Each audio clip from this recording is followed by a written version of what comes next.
Hello everyone, welcome to the channel. It's Teacher Jeremiah. Today we're going to cover a very important topic on a correction book. Right? From mistake to mastery, the power of a correction book. We're going to talk about how and why a correction book is so important and what we can do in order to use one effectively. Okay, now let's start.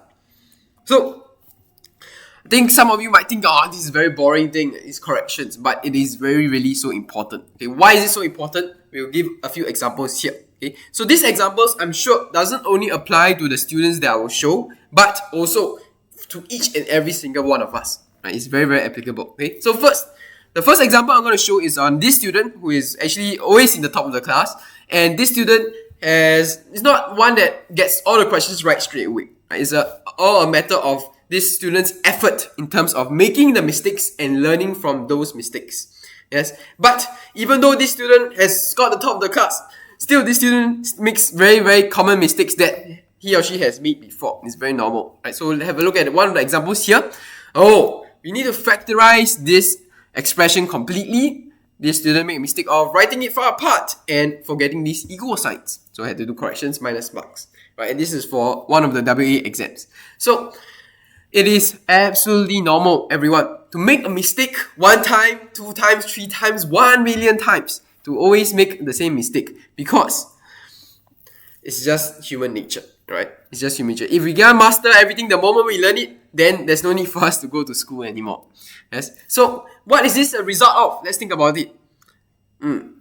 This is a result of sometimes not understanding and misunderstanding the concepts. Yes, misunderstanding concepts. For example, for this, if I write the expression, all of these expressions are equal, so I need to show that they are equal, right? If I understand this concept and if I remember it, then it looks like I might prevent myself from making this mistake. Right? I might still make it, yes, but maybe sometimes you also misunderstand one part of the concept. Okay? And next, about why we need a correction book. Let's go into another example. So recently we had one of a 7-day algebra revision check-in. Right? So this student didn't touch algebra probably for 1 month, and after coming back to it, this is what he sent me. I saw the questions and my brain cells vanished, poof, like a magic trick. So this student forgot how to do this. Right? Is it normal? Has it ever happened to you? Definitely it has. Right? It's very normal. To forget something is part of human nature. It's normal. Don't blame yourself over it. Yes. So we forget concepts very often. It's totally normal. And the last reason, let's have a look. Even if you really understand the concept and really if you remember, does that mean that when you see a new question, you can solve it? That's not the case. Right? Sometimes we think that we understand and remember, but in actual fact, we still cannot solve a similar question. Right? One reason is definitely we think we understand and remember, but sometimes we don't actually do. Right? Sometimes we actually don't understand, sometimes we forget. But another one, even if you understand and remember, you might not know how to apply that knowledge. Right? We cannot apply these concepts. It's also very normal. Right? So these are the 3 reasons on why we need a correction book. Okay? 1 is you will misunderstand concepts. 2 is you will forget concepts. Forget concepts, like how I just forgot. And last, even if you can do those 2, you might not know how to apply these concepts. Okay? So, one reason that all of these do, you can see, actually, if you think about it, what we need to do to fix all these problems, one is, of course, to practice. Right? And correction book is, of course, one way for us to practice. Right? Another way we can practice is, of course, to do questions. Yes, but one very important thing about questions is, do we have all the questions? Do we have an infinite number of questions? No. Right? Questions are also limited. If we just want this topic, this subtopic, this one, right? To narrow it down all the way, we only probably have a few questions. Right? So, in order to be able to revise effectively and to not run out of questions and things to revise on, we need a correction book. Okay? So next, we're going to cover about how a correction book solves all of these mistakes. Okay? And how to use a correction book effectively, we're going to cover in 3 simple things. Right? To not do some things, but to do something else instead. Number 1, you must not copy, but redo. Okay? Not copy, but redo. Let me give you one example. Right? A lot of us probably have done corrections. We see the teacher going through, and then we just, like that, copy down. Like that, copy down. Right? Then, if I directly cover it the moment after I say, what did you just copy? Probably, I don't know. I don't understand. Right. So if you do that, then is it really a correction? Not really. It's really wasted, right? You just wasted the effort of your pen ink, of your teacher going through explaining to you, and you yourself writing it down. Okay? So it's very, very normal to not understand these corrections. That's why when you do the corrections, you have to do it by yourself. Okay, so I can show you an example of one of the students who have done this. So here, so you can see this student copied down the question, and we see in our question book, we stated that it is even pasteable, right? Sometimes you can just cut out and can paste it on top, right? That's one way. And you see, there's actually one in pen and one in pencil. So what this student did is, this student copied down the question on that day, probably when they made a mistake, and on the next day, or probably after, then you go and do the correction.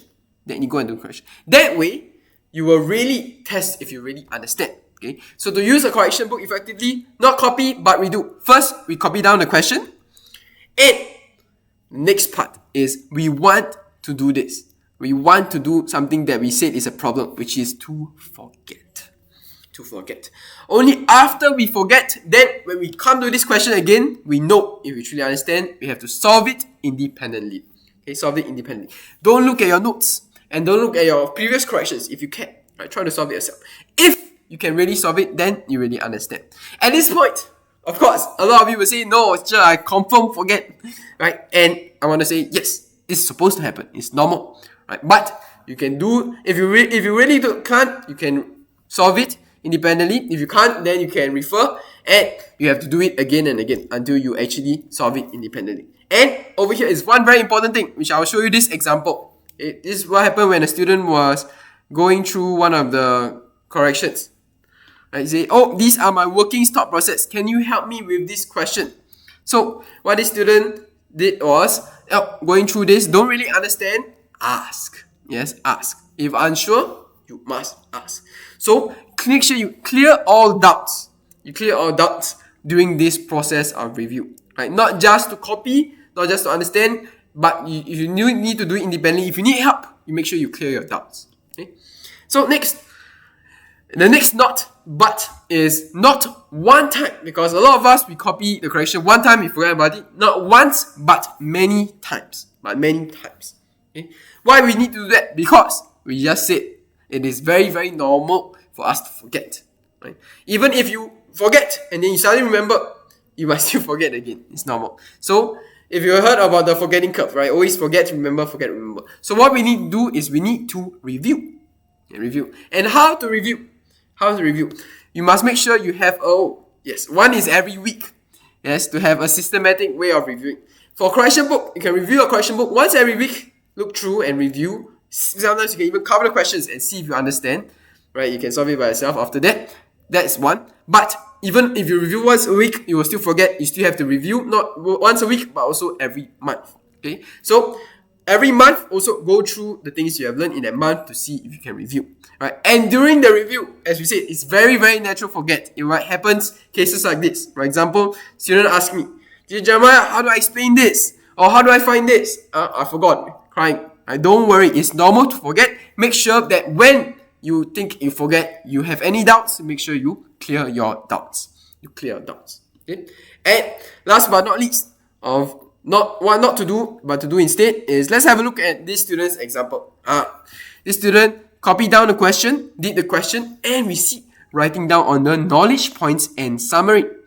Yes, because it is very normal once we copy down corrections and what the teacher says makes sense, right? It makes sense. But when we see a similar question, we cannot do, right? So what's actually happening is sometimes we assume that we know, but we actually don't really know, or don't really know as well. So every time you write a correction book, you do these corrections, you don't just have to do the questions, but you also need to summarize. Okay? Not assume, but summarize.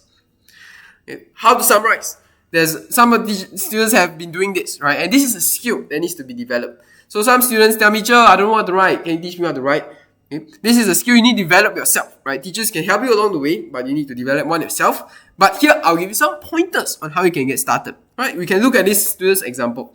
If you look at the knowledge points, Collinear means that all the points A, B, and C exist in one straight line. Oh, this is the definition of collinear. And in this question, there are actually two answers, two cases. However, I only found one case. So this student has done one thing which is very good, which is you can first highlight what went wrong. Right? What do you do wrong in this question?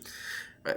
When you do a question wrong, of course, it's not the case always that you get the whole thing wrong. Right? Maybe you get one part wrong. So you can highlight what you went wrong so you can have a mental note. Oh, I can keep note of that next time. And next, you can look at the summary. When there is no figure, consider all directions. This is what we would like to call a model in careless study. Right? A model. You can see, when this happens, what do we do? Right? And this is a very easy model for you to keep track so that when you see this thing in the future, you can do it. Right? So when this happens, we do that. This is a model. Okay? And last but not least, we have a look at another example. So this is from another student. You can see, so knowledge points is kind of tricky and confusing as only one value is given that to the diff. I didn't know exactly how to solve this part question. So this student just says, don't know which part to solve it. Okay, and we can see later writing in the summary. To solve word problems, number one, you will label, good. Number two, use guiding angles, right? Whether it's right angles, 180, 360, bisectors, sides. Right? If there is relationship, we use algebra to solve, right? If then, right? Same here. This model and set variables, set small ones. So you can see, this student not only identified, right? When we face this, what do we do? But also write it down in steps. Yes, steps. Step 1, we label. Step 2, we use guiding angle. Step 3, then no choice, we use algebra, right? Use these steps because you can use them to solve. For this topic, I have many different types. Then I can go in my priority. So have these solving steps. Okay? So these are just 3 ways in which you can summarize. There are many more ways, but these are just some examples from the students. Okay? So let's summarize. How to use a correction book effectively. Number 1, not copy but redo. Number 2, not once but many times. Every week, every month. And not assume but summarize. Okay? This is one of the biggest problems for everyone. We think we know but we truly do not. So write in your own words and you realize once you have this, then you have a gold collection of a correction book. Whenever it's coming for a test, you can just quickly review and go through everything. And you can even keep note of the mistakes that I make so that I don't prevent from making them in the future. Right? Very useful correction book. Okay? So actually in careless study, we are creating a new version of our correction book. Let's have a look. So over here, so you can see similarly, there's we have to redo a question, so you can paste the question, you can write the answer, the knowledge point, and something new here. You can write and tick the type of mistakes that you make, right? Whether you misunderstand the question, whether you not familiar with the concept, whether it's wrong application or others, right? That's one. So one I think you can do as well is to identify what is the type of mistake that you did. Okay, and some students might say, I make a lot of careless mistakes. So do I need to copy every single correction for every single careless mistake, every calculation error I do? Of course, the answer is no. Right? If not, how do you go back and review your book? If you just keep going through careless mistakes. Okay, so what you need to do for careless mistakes is something else, which is included in the new version of the correction book, which is when you make a careless mistake, what you need to do is turn to the back. Right? If you don't have our book, you can also do it yourself. Right? Have the back of the book that you are using to note down which are the careless mistakes you make. So let me show you our example. Okay, so this is the example page of our careless mistakes book. What if it's a calculation error? Right? Can be many different types of error. Calculation, reading, copying could be these types. But let's say if it's calculation error, what type of calculation error is it? Right? If I do a mental sum of it and I calculate it wrongly, I can note it down. Is it a fraction? Then I note it down. Is it a decimal? Then I note it down. Is it I press my calculator wrongly? I can also note it down. Right? These are the calculation errors. So if you keep noting them down, number 1, you reduce your need to flip through all the pages to do this unnecessary collating of correction of careless mistakes, and you can also keep track of how many times I make these mistakes. Right? If you keep making fraction mistakes, for example, then you say, maybe I need to revise on my fractions before my next test. Okay? So careless mistake tracking. Okay, so this is the new version of the correction book. It will be out at our center soon. So students and as well as all students, right, whether it's our students or not, can come and collect one. Okay, if you have watched this video, you're interested in collecting a correction book, you can contact me. Okay, right here in our S1 study group.